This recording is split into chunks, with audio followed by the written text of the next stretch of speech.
Now let's derive the half-angle identities. If we start with our double-angled identities for cosine, that the cosine of 2 alpha is equal to 2 cosine squared of alpha minus 1, and the cosine of 2 alpha is equal to 1 minus 2 sine squared of alpha. If we solve for cosine squared, so we add 1 onto both sides, or we subtract the 1 onto both sides, we end up solving for cosine squared, and we have cosine of 2 alpha plus 1 over 2, and sine squared of alpha is equal to 1 minus cosine of 2 alpha over 2.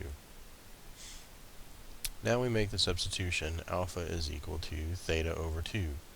If we do that, this gives us cosine squared of theta over 2 is equal to 1 plus cosine of 2 times theta over 2, all over 2. And sine squared of theta over 2 gives us 1 minus cosine of 2 times theta over 2, all over 2.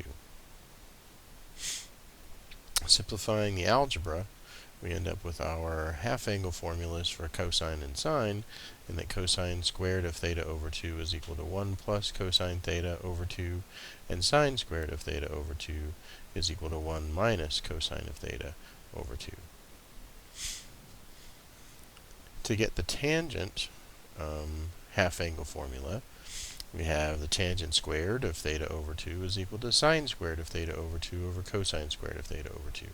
So we're just using the quotient identity.